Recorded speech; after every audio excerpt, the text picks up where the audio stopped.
So another foundering car, and today we will discuss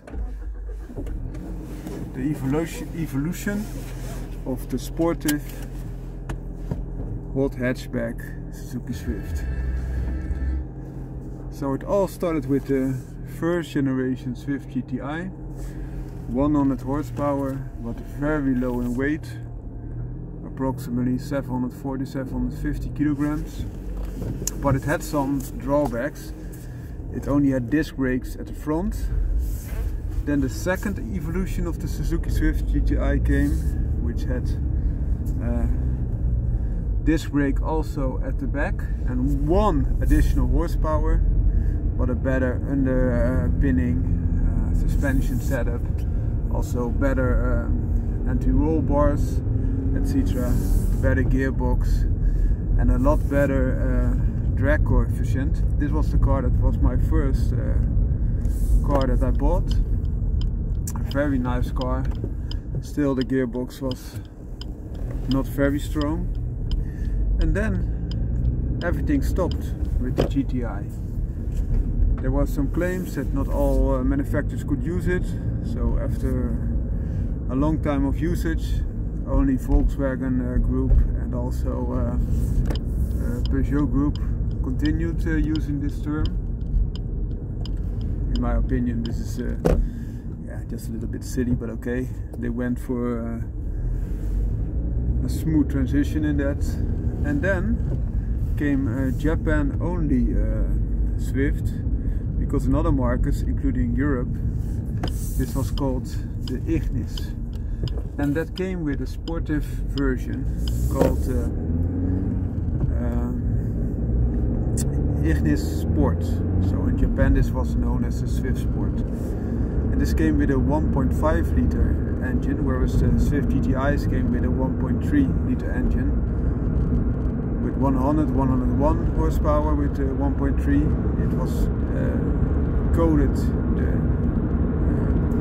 G13B engine, which was a very nice high revving engine in the Swift GTIs, and now they came with the engine code M15A, and it was a 1.5 as mentioned, with very high compression, not as rev happy but a lot more torquey.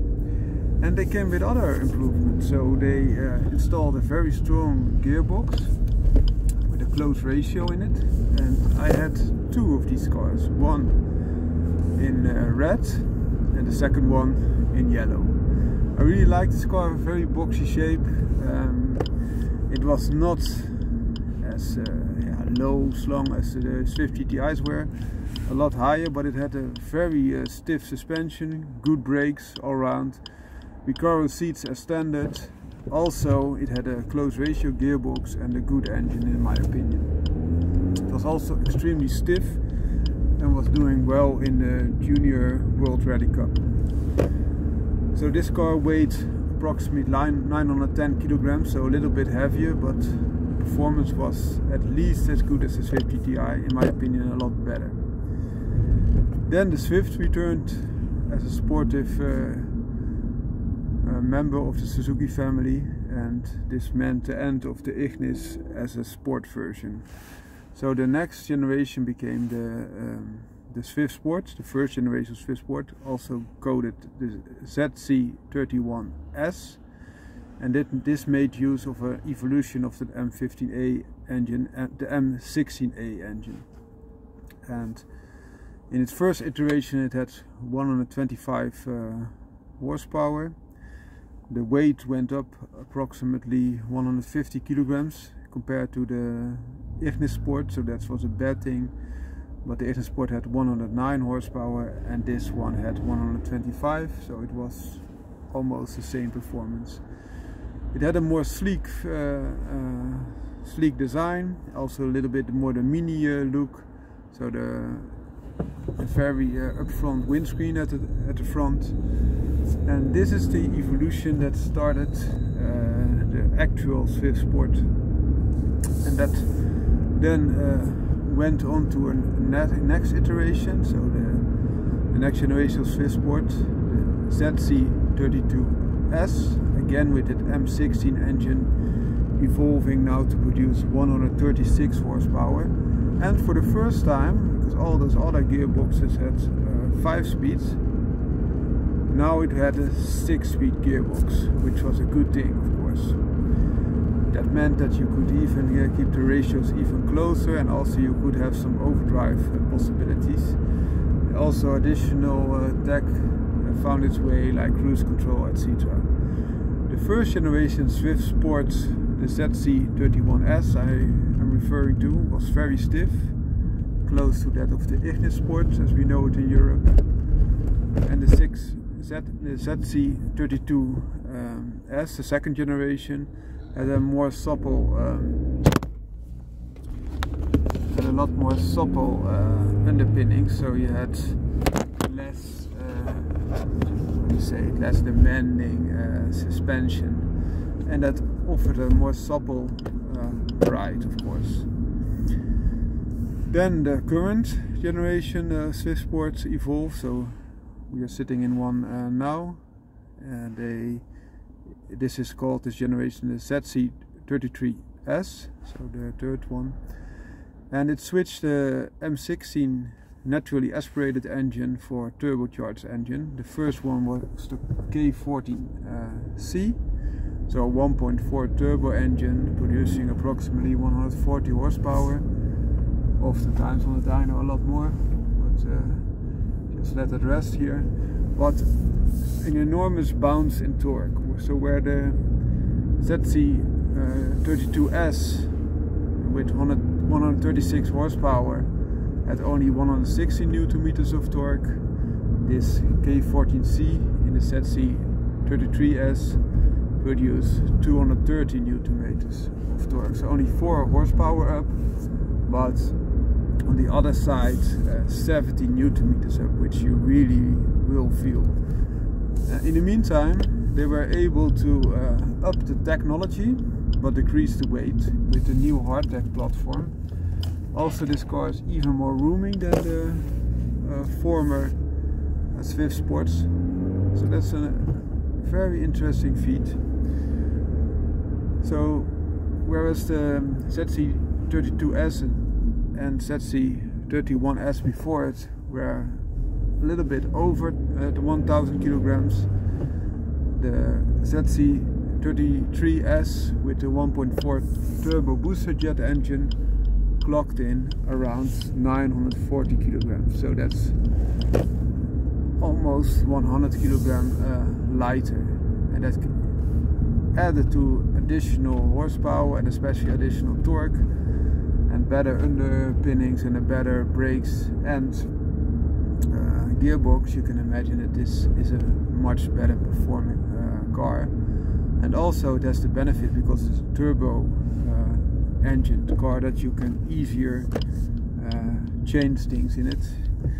In the case of ECU tuning, you can not only change the detonation and the RPMs, the max RPMs, but you can also change the, I'll show you, this appears like a generation of the Sport, the Swift Sport ZC31S, so the first with the 1.6 engine,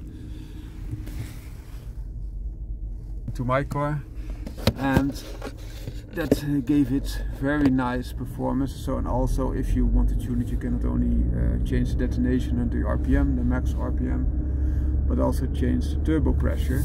And the turbo pressure is a forced induction way of feeding the engine air, and that increased the performance again. Then this iteration, the ZC33S, had 2 versions. So one is the version of 1.4 turbo booster jet, 140 horsepower, 230 Nm of torque, and about 945 kilograms. And then they had a second iteration of this version, also depicted as ZC33S, but now it was the 1.4 turbo engine of the first one. The first one, it was named K14C, and the second one they named it K14D. So they added variable valve timing on the inlet and outlet side in this case, instead of only one side. And they also added an electric engine, integrated starter generator, which could up especially the Newton meters up to 50 Newton meters in addition, whereas the engine could produce 235 Newton meters, so 5 Newton meters up, but it came at a cost because it was more of a fuel efficiency type of deal. So they only mentioned 129 horsepower, which was of course 11 horsepower less than the earlier ZC33S with the K14C engine. However, that being said, in real life, especially when you look at the accelerations the in-gear accelerations of this car are comparable to that of the K14C, so the first version of this Swift Sport. And they did this because this electric engine helps out, of course, but also what they did is they added some benefits to this car. So for example, more technology is now incorporated and better suspension settings, stronger anti-roll bars, etc., better gearbox. But of course it also came at a cost of weight, so the integrated starter generation, but also the battery and all those other features that came now as standard added to the weight, which resulted in a weight of 995 kilograms. So that's a little bit of a bummer in performance sense, but now you get a car with almost all the benefit of a hybrid drivetrain with very limited drawbacks in terms of weight, etc. And this is what we are working now with. I hope you like this evolution of this sport type Suzuki Swift types. The next iteration will be the ZC34S, but we don't know the specs yet. I'll give you a small tour, and that.